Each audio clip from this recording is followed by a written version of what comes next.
खड़े होकर रोड पे या कहीं मस्जिद के बाहर मांग रहे हैं तो इनको नहीं देना चाहिए, वही अल्लाह की राह में दे दे, पैसा किसी खाते लग जाएगा। तो फ़आत दल कुर्बा हक़्क़हू से मुतल्लिक़ दो बातें। इस आयत से महरम रिश्तेदारों के नफ़क़ा का वजूब साबित होता है जबकि वो मोहताज हों। ऐसे रिश्तेदार, महरम रिश्तेदार, उनका नफ़क़ा उस वो वाजिब होना साबित है अगर वो मोहताज हों। मसलन करीबी भाई है, बहन है, करीबी रिश्तेदार है और वो मोहताज है और हमें अल्लाह ने कुछ दिया है तो हमें उससे देना वाजिब हो जाता है, उस पर लगाना। इससे मालूम है कि जो रिश्तेदारों से हुस्न सलूक और सदका और खैरात, नामो नमूद और रस्म की पाबंदी की वजह से नहीं बल्कि अल्लाह की रज़ा के लिए करे वही सवाब का मुस्तहिक है। जो रस्म के लिए करे कि मेरे मामू ने, मेरे चचा ने चूँकि वो पैसे दिए थे हमें फ़लाँ शादी पे या फ़लाँ मौके पे, या बीमार हुए थे तो वो उन्होंने इतने दिए थे, तो अब वो बीमार हुए तो मैंने इतने देने हैं,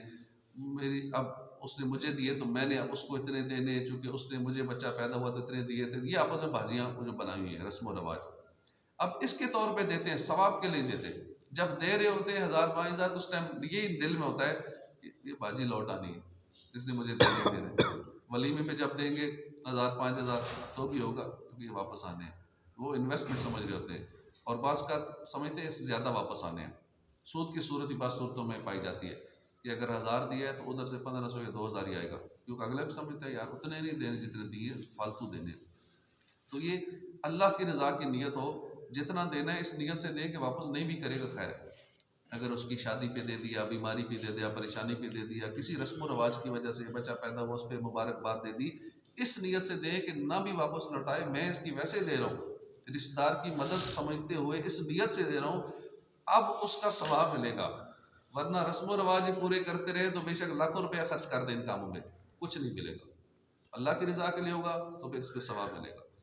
वमा आतैतुम मिर रिबल लियरबुआ फ़ी अम्वालिन्नास फ़ला यरबु इंदल्लाह। और जो माल तुम लोगों को दो ताकि वो लोगों के मालों में बढ़ता रहे तो वो अल्लाह के नज़दीक नहीं बढ़ता, और जो तुम अल्लाह की रज़ा चाहते हुए ज़कात देते हो तो वही लोग अपने माल बढ़ाने वाले हैं। एक कौल की है कि इस आयत में वही सूद मुराद है जिसे सूरह बकरा की आयत नंबर 279 में हराम फरमाया गया, यानी तुम कर्ज देकर जो सूद लेते हो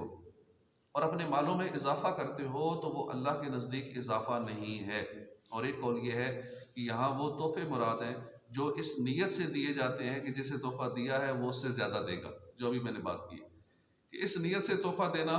कि अब मैं इतना दे रहा हूँ अब इतना आएगा, अब ज़्यादा की उम्मीद है, और बाज़ आता भी है एक रस्म रवाज के मुताबिक।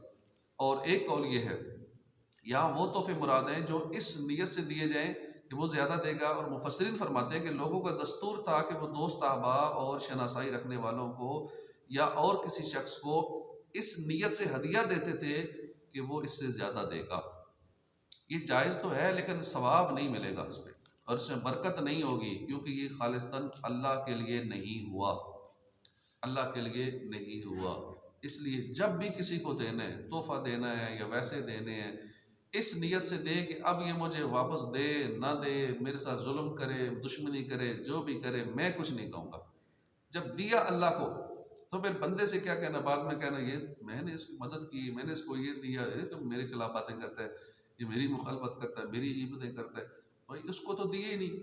दिया अल्लाह की राह में, तो फिर बंदे से क्यों इस तरह की बातें करनी है, दिल में ऐसी बात लानी है, ये मुझे लौटाएगा, मेरी ये भी, मैंने इसकी मदद की है, मेरी मदद करेंगे, तो अदला बदला हो गया। जब अल्लाह की रज़ा के दिया दे के भूल ही जाए कि मैंने किसको दिया, कितना दिया, उसको याद भी नहीं रहना चाहिए। इसी तरह नेकियां भी करें तो नेकियों को भी भूल जाएं कि कोई किए या नहीं किए। हाँ, गुनाहों को याद रखना चाहिए, गुनाहों को बल्कि लिख के रखना चाहिए ताकि सारी ज़िंदगी भूले ना। कई बुजुर्गों के बारे में आता है कि एक गुनाह बचपन में अलग, बचपन के गुनाहों पे पकड़ नहीं है, बचपन में कोई गुनाह हो गया सारी ज़िंदगी लिख के रखते थे और याद कर करके रोते रहते थे, तौबा करते रहते थे और नेकियों को भूल जाते थे। तो इस आयत में उन लोगों के लिए बड़ी नसीहत है जो शादी ब्याह वगैरह पर अपने अजीज़ रिश्तेदारों या दोस्त अहबाब को न्योता तहफ़ वगैरह देते हैं, लेकिन इससे उनका मकसद अल्लाह की रज़ा हासिल करना नहीं होता,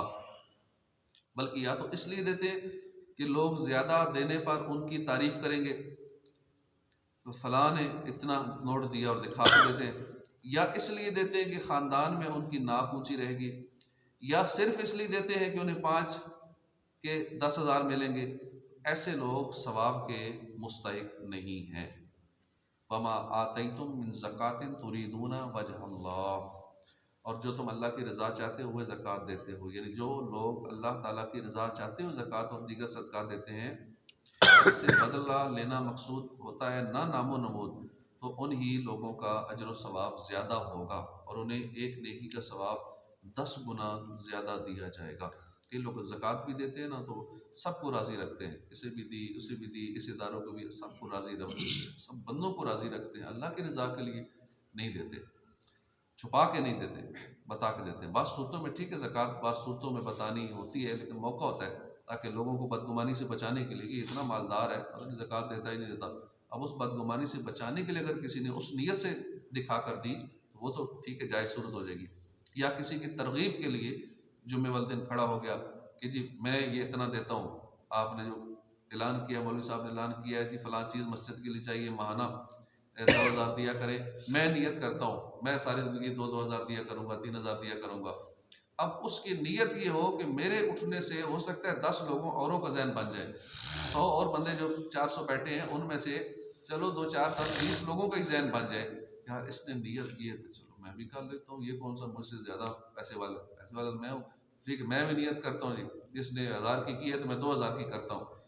अब उसकी वजह से जितने नियत करेंगे उन सब का सवाब उसको मिलेगा, माहाना देंगे और लोग, सवाब उसके खाते में जाएगा और हर महीने का सवाब जाएगा, लोगों के पैसों का सवाब भी उसके खाते में जाएगा। अब ये वो काम है किया दिखा के, लेकिन सवाब ज़्यादा मिलेगा क्योंकि इसमें दिखावे का मकसद नहीं था, मकसद ये था लोगों को तरगीब दिलाना कि मस्जिद का फलां काम हो रहा है जी, पर्दे चाहिए सर्दियों के लिए और ऊपर छत डालनी है या दीगर काम है। अब वो खड़े होकर बताएगा मैं ये करता हूँ, मैं इसमें कोशिश करूँगा, या बिलफर्ज अपने पास से कुछ नहीं देता, खड़े होकर कह देगा मैं कोशिश करता हूँ, मैं इंशाल्लाह इसकी कोशिश करूँगा चंदा करने की, लोगों से कहूँगा। अब इसको देख के औरों का जहन बनेगा यार ये कहेगा तो फिर हम नहीं कह सकते, अल्लाह ने हमें भी जुबान दी है, हमारा भी सोशल मीडिया पे अकाउंट मौजूद है, फेसबुक तो मैं भी इस्तेमाल करता हूँ, व्हाट्सएप तो मेरे हाथ में भी होता है, ठीक है, ये कह सकता है मैं क्यों नहीं कह सकता। अब तरगीब मिलती है क्योंकि हम लोग भेड़ चाल चलते हैं, जो देखते हैं लोग कर रहे हैं देखा देखी सारे वही काम शुरू कर देते हैं, एक बंदा उठना शुरू हो जाए साथ में और भी उठना शुरू हो जाते हैं, जुम्मे के बाद फर्जों के बाद एक लाइन लग जाती है बाहर निकलने वालों की, तो देखा देखी एक माहौल बन जाता है, वही भेड़ चाल हो जाती है। तो अल्लाह की रज़ा के लिए जो भी दें, और अगर दिखा के भी दें उसमें भी नीयत अच्छी हो जाए तो उस पर भी सवाब मिलेगा, तरगीब की नीयत हो। तो जो लोग अल्लाह की रज़ा चाहते हुए ज़कात सदक़ात वगैरह देते हैं, बदला मकसूद नहीं होता, नामो नमूद मकसूद नहीं होती, तो उन्हें एक नेकी का 10 गुना ज़्यादा दिया जाता है। तो अपने माल की ज़कात देनी चाहिए, दीगर नफली सदक़ात निकालने चाहिए, सब में रज़ा अल्लाह की होनी चाहिए, सिर्फ रज़ा इलाही मकसद होना चाहिए ताकि ज़्यादा सवाब मिले, ज़्यादा अजर मिले। ये मकसद ना हो कि इसके बदले में ज़कात लेने वाला आओ भगत करेगा,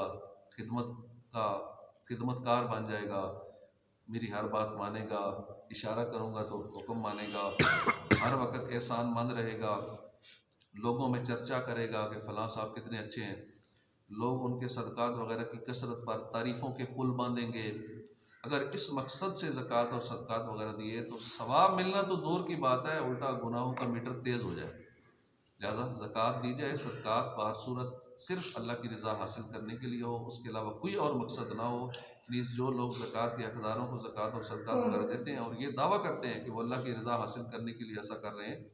फिर अगर उन्हें उन लोगों से कोई ज़ाती काम पड़ जाए और वो किसी वजह से वो ज़ाती काम ना कर पाएँ या इनकार कर दें, तो ये उन्हें हक़दार होने के बावजूद ज़कात सदक़ात बंद कर देते हैं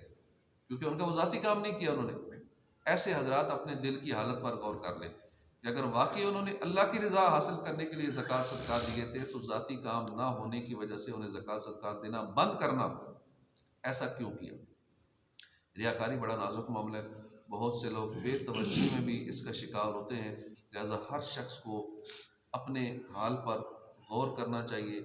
कि वो रियाकारी से अपने आप को बचा सके। इसी तरह अगली आयत में फरमाया अल्लाहुल्लज़ी ख़लक़कुम सुम्मा रज़क़कुम सुम्मा युमीतुकुम सुम्मा युहयीकुम, अल्लाह ही है जिसने तुम्हें पैदा किया, फिर तुम्हें रोज़ी दी, फिर तुम्हें मारेगा, फिर तुम्हें ज़िंदा करेगा। क्या तुम शरीकों में, तुम्हारी शरीकों में भी है ऐसा कोई जो ये इन कामों को कर सके, इन कामों में से कुछ कर सके? अल्लाह उनके शिर्क से पाक है, बुलंद व बाला है। इस आयत का खुलासा ये है कि पैदा करना, रोज़ी देना, मारना, ज़िंदा करना, ये सब अल्लाह के काम है। तो क्या जिन बुतों को तुम अल्लाह का शरीक ठहराते हो उनमें भी कोई ऐसा है जो इन कामों में से काम कर सके कोई? जब उसके जवाब से मुशरिकीन आजिज़ हो गए, उन्होंने दम मारने की मजाल ना हुई, तो इरशाद फरमाया कि अल्लाह ताला उनके शिर्क से पाक है और बुलंदो बाला है। सदक़ल्लाहुल अज़ीम। औज़ु बिल्लाहि मिनश शैतानिर